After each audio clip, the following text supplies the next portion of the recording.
Alivita Yiska akan membagikan informasi seputar upaya pencegahan COVID-19 khususnya di bandara.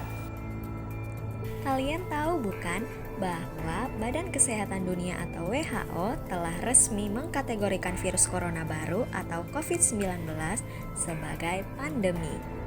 Dapat dilihat dari pemberitaan media-media online, dijelaskan bahwa alasan WHO menetapkan COVID-19 sebagai pandemi karena virus tersebut telah menyebar luas di seluruh dunia.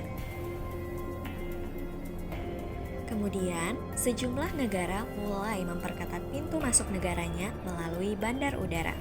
Salah satu alasannya, mengapa pesawat yang patut diwaspadai dalam konteks persebaran virus corona atau COVID-19 adalah karena di sana interaksi antar manusia terjadi cukup intens dan dalam waktu yang cukup panjang. Dilansir dari tirto.id bahwa menurut Badan Kesehatan Dunia atau WHO, kita harus berkaca pada kasus wabah SARS pada tahun 2003 lalu. Penumpang yang terinfeksi virus setidaknya akan menginfeksi penumpang lain dalam jarak 2 baris dari tempat duduknya. Nah, kali ini kita akan mendengarkan bagaimana upaya pencegahan COVID-19 di beberapa bandara internasional dan bagaimana suasana di dalam pesawat saat adanya pandemi COVID-19 ini. Yang pertama, kita akan mendengarkan penjelasan dari seorang mahasiswa lulusan Sekolah Penerbangan Aviation Academy di Denton, Texas, saat ia harus balik ke Indonesia pada saat pandemi COVID-19. Teknologi pengecekan di bandara keberangkatan pada waktu itu hampir tidak ada sama sekali pengecekan terhadap COVID-19 karena pada saat itu corona outbreak di Amerika belum begitu besar. Setibanya saya di bandara Indonesia pada saat kedatangan, pengecekan yang dilakukan hanyalah pengecekan terhadap suhu tubuh dan juga kita disuruh mengisi formulir HAC. Suasana di terminal keberangkatan dan kedatangan cukup ramai, hanya saja pada saat di Amerika tidak ada pengecekan suhu sama sekali, sedangkan di Indonesia terdapat pengecekan suhu tubuh. Nah, sama halnya dengan Fahmi, ada Natalie Kesha, seorang mahasiswa lulusan South Metropolitan TAFE, fashion student di Australia. Ia harus kembali ke Indonesia pada bulan Maret yang lalu karena adanya pandemi COVID-19 ini. Jadi kemarin pengecekannya cuma suhu aja sih dari Australia dan di Indonesianya juga. Cuma itu doang. Terus kemarin aku pulang juga nggak pakai masker, soalnya itu masih Maret, jadi masih belum begitu parah gitu. Untuk kronologi pengecekan COVID dari penerbangan Australia ke Indonesia itu nggak terlalu ketat, soalnya aku pulang waktu kemarin tanggal 14 Maret. Aku pulang pas Australia itu belum ada satu orang pun yang pakai masker.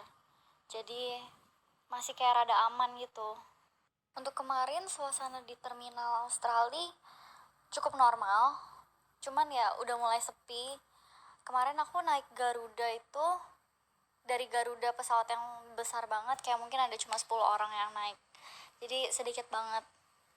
Terus ya kayak semua orang udah kayak, kebanyakan kan orang Indo kan yang di pesawat, jadi mereka udah mulai kayak social distancing sih.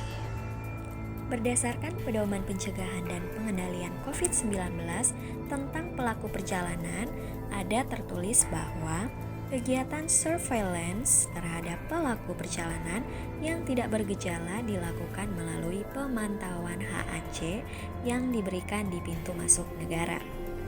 Nah, HAC ini merupakan kartu kewaspadaan kesehatan yang diberikan pihak bandara kepada siapapun yang datang dari luar negeri. Kartu ini memuat sejumlah pertanyaan untuk memastikan kondisi kesehatan yang bersangkutan.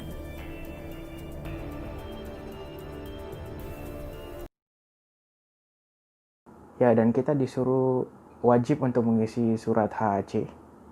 Cara pengisiannya yaitu kita disuruh mengisi data diri kita, negara keberangkatan kita dan negara tujuan, dan juga kita disuruh mengisi histori perjalanan kita selama di negara luar. Terdapat beberapa kendala, cuman kita dapat menanyakan terhadap pramugari maupun pramugara yang berada di pesawat. Pada saat itu kartu HAC wajib diisi.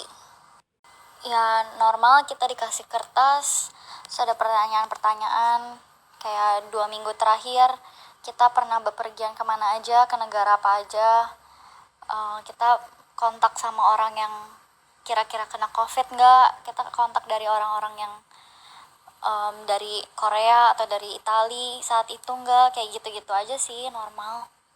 Lalu apakah kayak kita punya symptomsnya, kayak kita apakah kita flu, batuk, atau kayak demam, apa kayak seminggu terakhir kita ada sakit, kita harus kayak kasih tahu dengan jujur sih.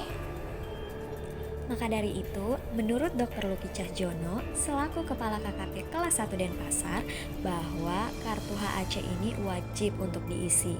Beliau juga mengatakan saat diwawancarai oleh tim kami melalui pesan teks di jejaring sosial bahwa jika kartu HAC sudah diisi, petugas KKP tetap melakukan pemeriksaan pengisian HAC untuk diverifikasi kembali.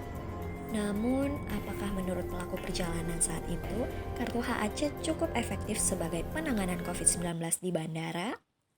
HAC-nya sangat membantu karena kita dapat memudahkan petugas untuk melacak histori perjalanan kita untuk berjaga-jaga jika kita terdapat kontak dengan orang yang positif COVID-19.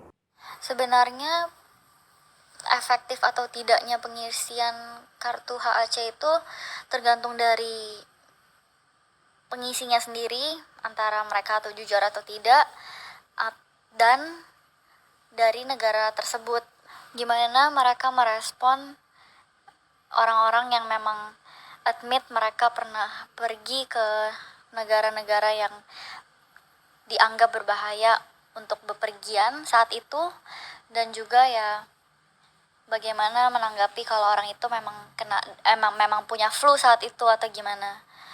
Karena negara-negara tertentu juga beda-beda menanggapinya.